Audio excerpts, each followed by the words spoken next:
자, 친구들 안녕. 마꼼수의 마선생입니다. 자, 여러분들 기본 수학을 다 하고 이제 고등 수학으로 넘어오게 되는데 여러분들이 이제 고등학교 1학년 때 올라가면서 본격적으로 배우는 수학이거든요. 그러니까 이거 올라갔었을 때 배웠는데 잘 모르겠는 내용은 다시 선생님이 촬영한 기본 수학을 다시 한번 봐주시고, 우리가 지금부터 할 거는 고등 수학 1학기 본격적인 수학이니까 우리 한번 이 속으로 한번 들어가 볼 건데, 수학의 시작은 연산이거든요.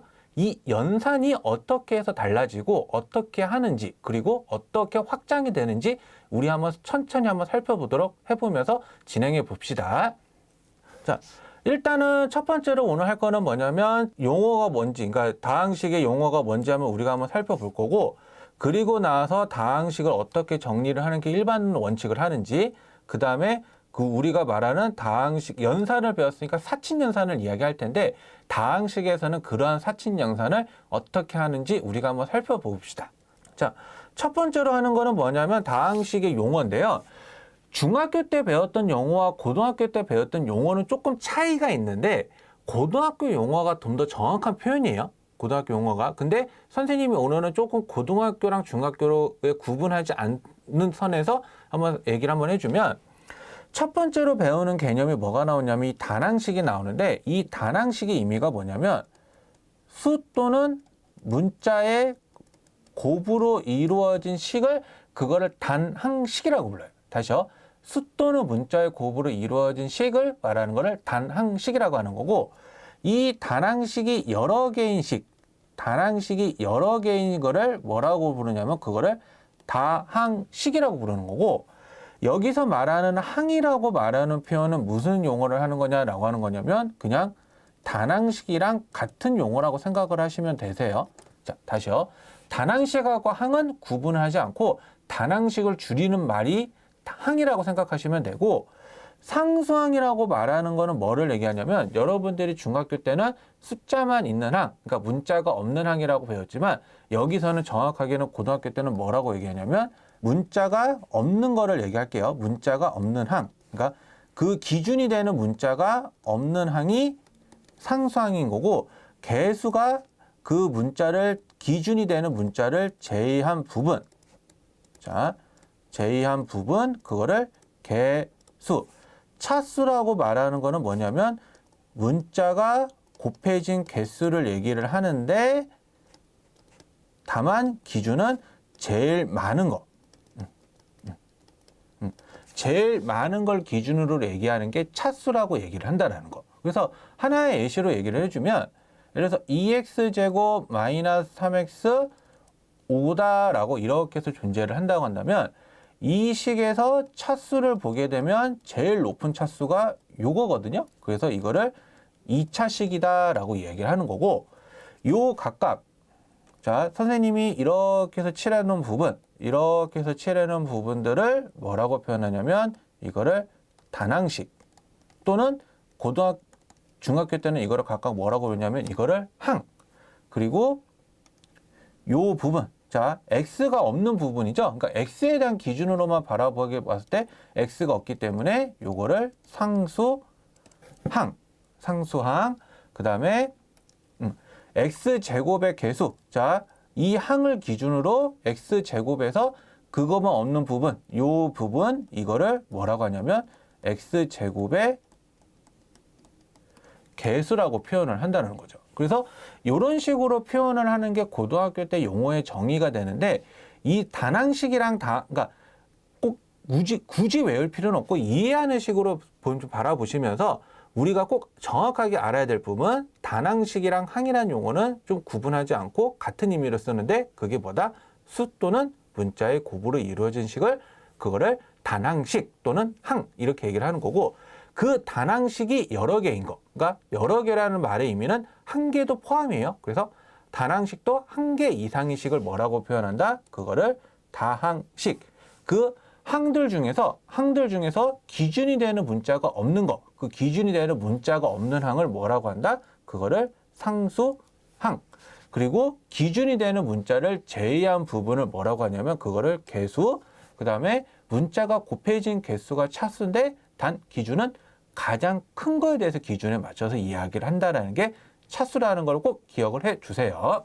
자, 그래서 여러분들이 이제 올라왔을 때 이제 배우게 되는 다항식의 정리라고 이제 배우게 되는데, 이 다항식의 정리는 일반적으로 두 가지 방법이 있거든요. 첫 번째는 뭐냐면 내림차순, 두 번째는 뭐냐면 오름차순이 있는데, 뜻은 뭐냐면 내림차순이라는 거는 내려간다는 의미거든요. 그러니까 차수가 큰 거에서 작은 걸로 이렇게 해서 내려간다는 게 내림차순인 거고, 반대로 차수가 작은 거에서 이렇게 해서 크게 올라가는 거를 뭐라고 하냐면 그거를 오름차순이라고 불러요.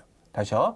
기준이 되는 한 문자를 정해서 그 문자에 대해서 큰 것부터 작은 거대로 정리하는 게 내림차순, 반대로 작은 거에서 큰 거대로 올라가는 거를 오름차순이라고 얘기를 하는데, 보통 식을 쓸 때요, 선생님도 이거 그 아이들 가르치면서 느끼는 거지만, 그 친구들이 여러분들 가장 하는 많은 질문이 뭐냐면, 그러면 답을 쓸 때는 어떻게 쓰는 게 원칙이에요? 라고 한다면 정해진 거는 없지만 보편적으로 어떻게 쓰냐면, 일단 알파벳 순서대로 쓰고요.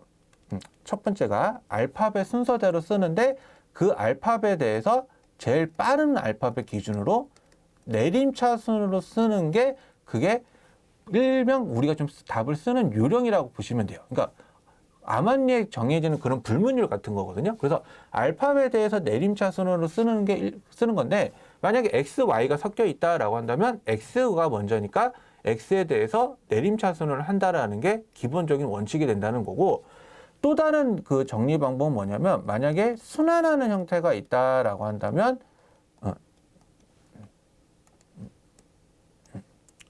순환하는 형태가 있다라고 이야기를 한다면 이 순환하는 형태에 맞춰서 쓴다라는 거. 그러니까 기본 첫 번째는 알파벳 순서대로 해서 그 알파벳에 대한 내림차순으로 얘기를 하지만, 조금 벗어나는 원칙이 뭐냐면, 뭔가 문자가 순환하는 형태다라고 한다면 순환하는 형태에 맞춰서 쓴다라고 하는 게 그런 원칙으로 좀 우리가 삼는 불문율이에요. 수학에서 말하는. 자, 그래서 하나 얘기를 해주면, x제곱 더하기 3x 더하기 2라고 이렇게 되어 있으면, 이거는 x라는 기준에서 보게 되면은 x제곱 더하기 3x 더하기 2니까 차수가 큰 거에서부터 없는 걸로 정리를 했죠. 그래서 이거를 x에 대한 내림차순이다라고 우리가 이렇게 이야기가 가능하고요. 이렇게 만약에 x제곱 더하기 2, 그 다음에 어떤 y에 3y제곱이다 라고 이런 식으로 정리를 하게 되어 있으면, 문자를 x의 기준이 아니라 y에 대한 기준으로 보게 되면 이 항은 y가 없는 항이죠. 그러니까 y에 대한 상수항이고요. 그 다음에 y가 차수 하나, 그 다음에 y가 차수 두 개. 그래서 y가 없는 거부터 두 개로 반대죠. 이렇게 올라간 거죠. 그래서 이거는 y에 대해서 어떻게 표현을 했냐라고 하냐면 오름차순으로 정리를 했다라고 우리가 표현을 한다라는 거. 자, 표현을 한다라는 거고. 그러니까 자, 이게 내림차순, 이게 오름차순. 이렇게 쓴다라는 걸 꼭 기억을 해 주세요. 그래서 내림차순과 오름차순은 이렇게 해서 정리를 한다라는 거. 자, 그러면 오늘의 가장 중요한 거는 요건데요. 다항식의 연산이 연산이 네 가지가 있는데, 어떠한 기호든지 간에 연산 기호는 총 네 가지밖에 없어요. 첫 번째가 뭐냐면 더하기 빼기, 그 다음에 곱하기 나누기. 그래서 이 네 개를 우리가 일컬어서 뭐라고 표현하냐면 이거를 사칙연산이라고 표현을 하죠. 사칙연산. 그래서 이 사칙연산에 대해서 이렇게 해서 계산하는 거를 다항식의 연산이라고 하는데, 첫 번째 연산에 대해서는 뭘 얘기할 거냐면 더하기 빼기. 자, 더하기 빼기에 대해서 이야기할 건데, 다항식의 더하기 빼기는 어떻게 해서 했냐라고 하냐면 어디에 초점을 맞춘다?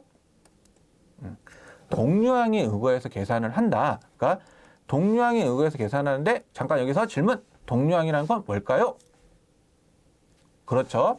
뭐냐면 문자와 차수가 같은 항을 동류항이라고 한다라는 거. 다시요. 문자와 차수가 같은 항을 무슨 항? 동류항. 그래서 2x제곱이랑 마이너스 3x제곱을 보게 되면 문자도 x로 같고 차수도 2차로 같은데, 다만 그 개수가 다르죠. 개수가 다른 건 영향을 미치지 않아서 이거랑 이거는 서로 무슨 관계? 동류항 관계다라고 이야기를 하는 거고, 만약에 3y와 6y 제곱이다라고 이렇게 해서 보게 되면 문자는 y로 같은데 차수가 하나는 1차고 하나는 2차거든요. 그러면 차수가 다르기 때문에 얘네들 같은 경우는 동류항이 아니다라고 한다는 거죠. 다시요. 문자와 차수가 같은 항을 뭐라고 한다? 그거를 동류항이라고 표현하는데, 이 문자 둘 중에 하나만이라도 다르면 그건 동류항이 아니에요. 그래서 아까 이거 같은 경우 문자가 y로 같지만 차수가 다르기 때문에 동류항이 아니다라고 표현하는 거고, 만약에 이런 것도 동류항일까요? 아닐까요? 자, 하나는 3x제곱 y고 하나는 마이너스 3xy 제곱인데 이루어진 문자는 xy로 같지만 문자가 이루어진 그 형태가 다르죠. 그러니까 하나는 xxy인 거고 하나는 xyy이기 때문에 이거는 이루어진 문자 형태가 좀 다르다 보니까 이거 같은 경우는 동류항이 아니다라고 얘기를 하는 거죠. 그래서 우리의 다항식의 사친연산의 첫 번째 더하기 빼기는 동류항에 의거해서 계산하는데, 하나의 예시로 얘기를 해주면 2x 제곱 더하기 xy 마이너스 3y 제곱을 a라고 하고, b가 3x 제곱 마이너스 2xy 마이너스 그냥 플러스 y 제곱이라고 합시다. 이렇게 되어 있을 때 2a 더하기 3b를 계산하세요 라고 얘기한다면 이거를 각각 여기다가 이렇게 대입을 하세요. 그러면 우리 분배 법칙에 의거해서 4x 제곱 2xy 마이너스 6y 제곱 그 다음에 9x 제곱 마이너스 6xy 3y 제곱이죠. 그러면 지금 보면 빨갛게 칠한 이 부분이 이렇게 동류항, 그 다음에 이렇게 보라색으로 칠한 이 부분이 동류항, 그 다음에 이렇게 연두색으로 칠한 부분이 각각의 동류항이죠.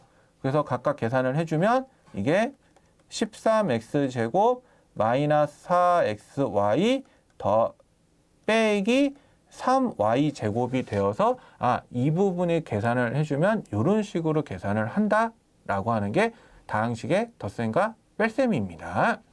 자, 다항식의 첫 번째, 두 번째 형태는 이제 뭐가 있냐면 곱하기 나누기를 얘기할 텐데, 이 첫 번째로 이야기할 거는 그 더하기 빼기는 한꺼번에 얘기하지만 곱하기 나누기는 조금 따로따로 이야기 좀 할게요. 그래서 다항식의 곱셈은 두 가지 형태가 있는데, 첫 번째는 만약에 단항식 곱하기 단항식이다 라고 얘기를 해주면 지수 법칙을 이용을 해서요, 그냥 같은 문자, 그러니까 끼리끼리라고 한다는 거는 숫자는 숫자끼리, 문자는 문자끼리 계산하는데 이 문자도 같은 문자에 대해서만, 뭐 x면 x끼리, y면 y끼리 이런 식으로 곱해줘서 하는 거를 단항식 곱하기 단항식을 한다는 거고, 그러니까 원칙은 뭘로 한다? 지수 법칙. 자, 다항식 곱하기 단항식이라든지 다항식 곱하기 다항식이다라고 한다면 일반적으로 말하는 뭘 얘기하냐면 분배 법칙을 이용해서 계산을 한다는데, 이건 여러분들이 중학교 2학년이나 중학교 3학년 때 배웠던 복합적인 얘기이기 때문에 조금 생각을 잘 한번 해보시면서, 만약에 하나의 예시로 들어주면 2xy 곱하기 x제곱 y 3제곱을 하고 싶어요 라고 한다면 여기 숫자 1이 생략이 되어 있는 거죠. 이 부분이. 그러니까 2 곱하기 1이니까 1, x 곱하기 x니까 x 세제곱, y 곱하기 y 세제곱이니까 y 4제곱으로 이런 식으로 계산을 한다는 게 이런 계산 방법을 이야기하는 거고,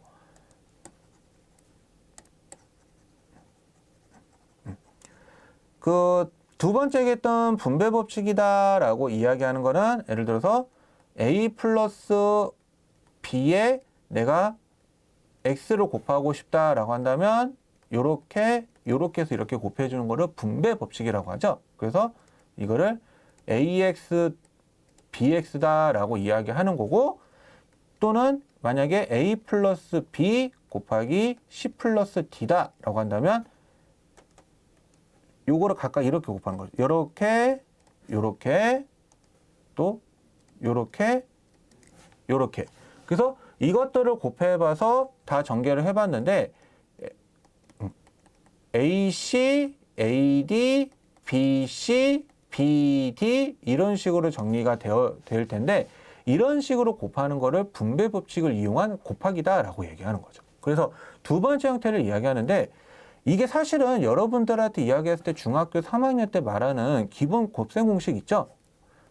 a 플러스 b의 제곱은 무엇이고, 이거를 해서 a 마이너스 b의 제곱은 무엇이고, a 플러스 b, a 마이너스 b, 그리고 추가되는 공식 두 가지가 더 존재는 하는데 이거는 굳이 외우는 공식은 아니니까 넘어가면, 이러한 공식들을 판단해서 이렇게 해서 만들어주는 거를 뭐라고 하냐면 요거를 곱셈 공식이다라고 이야기를 하거든요. 곱셈 공식? 그러면 선생님이 말하고 싶은 관점은 뭐냐면, 이 다항식의 곱하기가 결국에는 결론은 곱셈 공식으로 연결이 돼야 되는데, 중학교 때 말했던 기본 공식을 바탕으로 해서 고등학교 때 공식을 조금 더 확장을 해요. 그래서 여러분들이 고등학교 때 꼭 알아야 되는 공식 5가지를 더 얘기를 하는데, 그 첫 번째가 뭐냐면 a 플러스 b 플러스 c의 제곱이고요. 그 다음에 a 플러스 b의 세제곱, a 마이너스 b의 세제곱, 그 다음에 a 플러스 b, a 제곱 마이너스 ab 더하기 b 제곱, 그 다음에 a 마이너스 b, a 제곱 더하기 ab 더하기 b 제곱이 이렇게 존재를 하게 돼요. 근데 꼭 선생님이 하나 강조하고 싶은 건 있는데, 이 5가지가 이 5가지만 존재하는 게 아니라 이거 이외에도 더 존재를 하거든요. 근데 이거 이외에도 존재는 하는데, 그거는 여러분들이 꼭 암기를 해야 된다기보다는 이해라는 측면에서 바라보길 바라기 때문에 꼭 우리가 알아야 될 공식은 이 5가지는 꼭 외우셔야 됩니다. 그래서 a 플러스 b 플러스 c를 제곱을 하면은 이거는 a 제곱, b 제곱, c 제곱, 2ab, 2bc, 2ca가 된다라고 하는 거고, 이거는 통틀어서 선생님 한꺼번에 써줄게요. 여기다가 쓰게 되면 풀마 쓴 다음에 세제곱을 할 텐데 순서가 이렇게 돼요. a 세제곱 풀마 3a 제곱 b 플러스 3a b 제곱 풀마 b 세제곱이라고 하는데, 여기서 중요한 건 선생님이 헷갈리면 안 되는 거 하나 얘기해 주면, 여기가 플러스인 경우에는 이렇게 플러스 플러스로 기호로 따라온다는 거고, 여기가 이렇게 해서 마이너스면 이렇게 마이너스로 이렇게 따라온다고 하거든요. 이런 거를 전문 용어로 뭐라고 표현하냐라고 하냐면 복부호 동순이라고 표현을 해요. 복부호 동순. 무슨 의미냐면 앞에 부호에 따라서 뒤에 부호가 이렇게 순서가 따라오더라 라고 얘기하는 거를 복부호 동순, 또는 좀 줄여서 복호 동순이다 라고 하는 거고, 위에 것도 한번 보게 되면 a 풀마 b에다가 a 제곱 마이너스 플러스 ab 더하기 b 제곱이 존재를 하게 되는데, 이게 a 세제곱 더하기 b 세제곱이겠느냐 아니면 a 세제곱 마이너스 b 세제곱이겠느냐 라고 이야기를 해서 우리가 이런 형태까지 추가적인 공식을 이렇게 해서 외우고 다닌다라고 하는 거죠. 그래서 여러분들이 고등학교 1학년 때 그 첫 페이지를 넘겨가지고 몇 페이지를 이렇게 넘기다 보면 곱셈 공식이 1번부터 책에 따라서는 12번 또는 14번 또는 10번까지라고 이렇게 나와 있는데, 그 중에서 꼭 선생님이 외워야 되는 공식을 꼭 얘기를 해주면, 지금 써놓은 공식은 여러분들이 대학교를 가는 그날까지는 꼭 기억을 하셔야 된다는 거. 이거는 불변의 진리예요. 여러분들이 꼭 고등학교 때 잘하고 싶으려면 이런 공식들은 기본적으로 암기를 꼭 해주세요. 자, 근데 솔직하게 말하면 선생님이 양심 고백을 하나 얘기를 해주면, 곱셈 공식을 가르치고 나서 학교 시험 문제에서는 곱셈 공식이 안 나와요. 그러니까 무슨 말이냐면, 곱셈 공식이 시험 문제에 나오는 게 아니라 전개를 하라, 다음 문제를 전개하세요, 이런 것들은 그냥 정말 나온다라고 한다면 1번 문제로 그냥 선생님이 학교 시험에서 여러분들 빵점 맞지 마세요 라고 하는 그런 문제인 거고, 실제로는 곱셈 공식이 어떻게 연결이 되냐면, 이 곱셈 공식의 변형이라고 해서 이 식을 바꾸거든요. 그러니까 바꾼다기보다는 식을 이항해서 이 형태를 모양을 바꿔주는데, 사실은 곱셈 공식의 목표는 요거예요. 그러니까 포커스는 변형 쪽에 포커스를 맞추는데, 우리가 지금 알고 있던 기본 공식들을 한번 살펴보면, 자, 여러분들이 한번 배웠던 a 플러스 b의 제곱이라는 공식을 한번 훑어보면 a 제곱 더하기 2ab 더하기 b 제곱이죠. 이거를 이항을 해요. 그래서 a 제곱 더하기 b 제곱은 a 플러스 b의 제곱에서 2ab를 빼면 돼요 라고 이야기하는 게 곱셈 공식의 변형이에요. 그러니까 시험 문제는 다음을 전개하세요 라는 말보다는 a제곱 더하기 b제곱이 얼마인데 a 플러스 b가 얼마예요? 그러면 ab가 얼마인지 구해보세요 라고 하는 이런 식으로 물어본다는 거죠. 그래서 여러분들이 곱셈 공식의 포커스의 마지막 최종 초점은 어디에 맞춰라? 변형에 맞춰라. 그러면 변형에 대한 관련된 기본 공식들은 일단 요거 하나, 그 다음에 이 형태로 바꿔주면 a-b의 제곱 더하기 2ab로 이렇게 바꿔줄 수 있다라고 얘기하는 거고, 이게 여러분들이 중학교 때 배워요. 중학교 3학년 때 교과서에는 없지만 시중 문제집에서 보게 되면 기본적으로 말하는 이렇게 해서 바꿔서 계산하세요 라고 하는 것들이 나와서 시중 교재에서 보면 다 있는 문제들인 거고, 근데 고등학교 때는 교육 과정에 정식적으로 들어가 있는 내용이에요. 그래서 외우셔야 돼요. 그래서 이거를 형태를 변형하는 게 뭐냐면 A가 만약에 X가 되고 B가 X분의 1이다 라고 얘기를 해주면 이거는 X 더하기 X분의 1의 제곱에서 빼기 2를 한 거는 X제곱 더하기 X제곱분의 1이다 라고 이렇게 해서 확장하는 개념까지도 들어간다라는 거. 그래서 서로 역수관계가 될 때도 물어본다라고 하는 게 곱셈 공식의 변형입니다. 그래서 일단은 우리가 중학교 때 배웠던 가장 기본적인 형태를 한번 살펴봤고요. 그럼 고등학교 때 올라왔을 때는 어떻게 바꾸느냐? 아까 선생님이 얘기했던 a 플러스 b 플러스 c의 제곱이라는 거는 a제곱, b제곱, c제곱.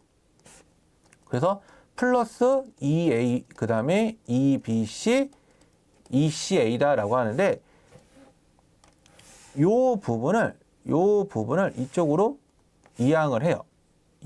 그래서 이항을 해서 a제곱 더하기 b제곱 더하기 c제곱은 a 플러스 b 플러스 c의 제곱에서 빼기 2ab, 2bc, 2ca를 했다라고 얘기하는 게 첫 번째 기본 공식의 변형이고요. 아까 이렇게 해서 보게 되면 a 플러스 b를 세제곱을 하게 되면 a 세제곱, 3a 제곱 b, 그 다음에 3a b 제곱 더하기 b 세제곱이라고 얘기했죠. 그래서 다시 이 부분을 어떻게 하냐면 이항을 해요. 그렇게 되면 이게 a 3제곱 더하기 b 3제곱은 a 플러스 b의 3제곱에서 마이너스 3a 제곱 b 마이너스 3a b제곱이 되는데 여기서 보게 되면은 묶어줄 수가 있죠. 그렇게 묶어주는 걸 뭐라고 한다? 공통인수. 그래서 a 플러스 b의 세제곱 마이너스 3ab a 플러스 b다라고 이렇게 바꿔줄 수가 있다라는 거. 그래서 제곱에 대한 공식은 아까 보면 뭐였냐면 a 더하기 b의 제곱에서 빼기 2ab를 하거나 아니면 a 마이너스 b의 제곱에서 더하기 2ab를 해준다라고 한다면 세제곱, 그러니까 a 세제곱 더하기 b 세제곱은 a 플러스 b의 세제곱에서 빼기 3ab 곱하기 a 플러스 b까지 해준다라고 하는 게 세제곱인 거예요. 그러면 우리 더하기도 했으니까 당연히 빼기도 존재를 하겠죠. 그래서 a 세제곱 마이너스 b 세제곱은 어떻게 되냐면 부호가 다 반대예요. a 마이너스 b의 세제곱에서 3ab a 마이너스 b가 된다라는 거. 자, 이게 왜 그런지는 요 가정을 참고해서 여러분들 친구들한테 숙제로 남겨볼게요. 자, 어떻게 해서 하면은 이렇게 해서 바뀌어지는지는 여러분들의 몫입니다. 그래서 다시 한번 선생님이 포커스를 하나 맞춰주면 곱셈 공식을 전개하는 걸 다 외우고 났으면 이 외우고 난 뒤에는 이 식이 이렇게 변형이 돼서 이런 것들을 물어보는 거구나 라고 하는 걸 꼭 참고해 주세요. 자, 그리고 오늘 할 거에 이제 마지막인데 다항식의 연산 중에 사진 연산 중에 우리 더하기도 했죠? 빼기도 했죠? 곱하기도 했죠? 자, 더하기 빼기는 어떻게 한다? 동류항. 자, 곱하기는 어떻게 한다? 지수법칙 또는 분배. 그래서 곱셈 공식까지 한다라고 얘기를 했던 거고, 다항식의 연산도 두 가지 형태로 생각을 하는데 단항식 나누기 단항식은 곱하기랑 똑같다고 생각하시면 돼요. 뭘 이용한다? 그냥 지수법칙을 이용한다. 무슨 의미냐면 2x제곱 y를 자 xy로 나누고 싶어요 라고 한다면 이렇게 되는 거죠. xy분의 2x 제곱 y니까 이렇게 다 약분이 돼서 이런 식으로 계산을 해준다라고 하는 게 나눗셈을 얘기하는 거고, 이거는 여러분들이 중학교 때도 배워왔던 내용이에요. 다만 고등학교 때 배우는 이 다항식 나누기 다항식을 할 건데, 실제로 오늘 할 거는 요거 하나만 얘기해 볼게요. 어떤 거냐면 직접 나눗셈. 직접 나눗셈.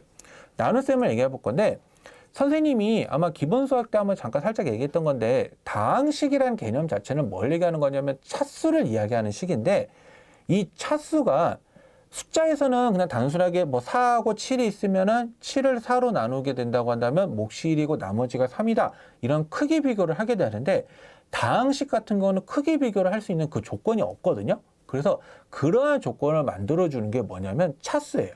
그래서 차수로만 놓고 이야기를 하는데 어떻게 해서 하는 거냐면, 자, x세제곱 마이너스 3x제곱 플러스 3x 플러스 5를, 자, 우리 한번 x제곱 마이너스 2x 마이너스 1로 나눠봅시다. 선생님이 즉석에서 아무 생각 없이 그냥 숫자로 만들어 본 식이에요. 이거를 나눠보세요 라고 이렇게 얘기한다면 어떻게 하냐면, 그 뒤에 있는 거는 무시하시고요. 딱 온리 최고창 차수만 신경 쓰세요. 요거하고 요것만. 그래서 어떻게 되냐면 x세제곱을 x제곱으로 나누려면 필요한 게 얼마냐면 x거든요. 그러면 그 x를 곱해주는 거예요.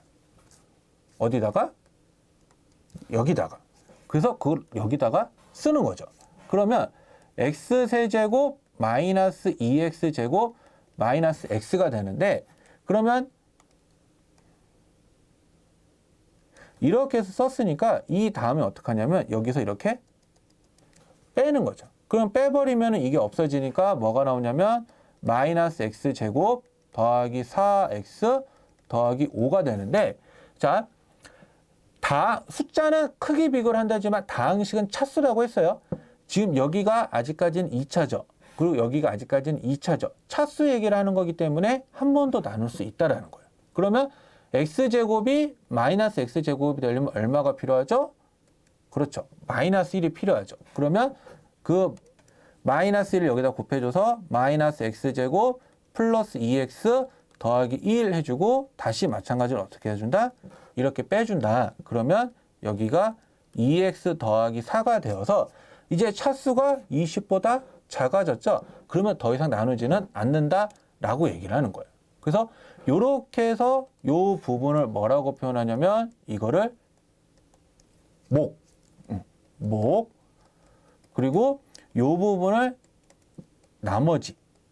나머지다라고 이렇게 표현을 해서, 우리 초등학교 때 계산을 한번 돌이켜보면, 그래서 11 나누기 4를 해보면 몫이 2고 나머지가 3이에요 라고 한다면 11은 4 곱하기 2 더하기 3이다 라고 해서 검산식으로 표현을 하죠. 다항식의 나눗셈도 마찬가지예요. 이 식을 이렇게 해서 맞췄다라고 생각을 하려면 이 식은, 자, x세제곱 마이너스 3x제곱 더하기 3x 더하기 5는 x제곱 마이너스 2x 마이너스 1에 x 마이너스 1, 그 다음에 더하기 2x 더하기 4라고 표현을 해서 이 다항식의 나눗셈도 어떻게 표현이 가능하다? 검산식으로서 표현이 가능하다. 그래서 이 검산식을 하고 나서 우리가 이런 식으로 계산까지 해줘야 된다라고 하는 게 다항식의 나눗셈인 거예요. 그러니까 다항식의 나눗셈을 다시 한번 얘기를 해주면 뭘로 얘기한다? 직접 나눗셈을 얘기할 건데 어떻게 얘기한다? 차수로서 이야기를 한다. 차수로서. 그래서 그렇게 이야기를 한다는 걸 꼭 기억을 해 주시고요. 오늘 우리가 봤던 일단은 처음에 했던 이 다항식의 내용들은 어려운 내용보다는 조금 여러분들이 중학교 때 배웠던 용어를 다시 한번 새롭게 정립을 하고, 그러니까 고등학교 교육과정에 맞춰서 내용을 다시 한번 정립을 한번 하고, 그리고 우리가 중학교 때 배웠던 내용과 고등학교 때 배웠던 내용을 서로 이렇게 합쳐서 본 거거든요. 그래서 조금 더 확장을 해보면서 우리가 알아야 되는 기본적인 연산, 그러니까 지금의 수학의 기조는, 지금 교육과정의 기조는 뭐냐면 정의 기호도 많지만 여러분들한테 연산 능력도 굉장히 요구를 많이 하기 때문에 이러한 연산들로 정의를 내린다라는 거 꼭 기억을 해 주시고요. 우리가 올랐을 때는 다시 한번 책을 보면서 다시 한번 복습을 하고 선생님 그러고도 잘 모르겠으면 선생님한테 댓글로 선생님 이 부분 잘 모르겠어요 라고 남겨주시면 제가 또 친절하게 답변을 해줄 테니까 우리 한번 또 열심히 한번 공부 해봅시다. 모두 고생했어요.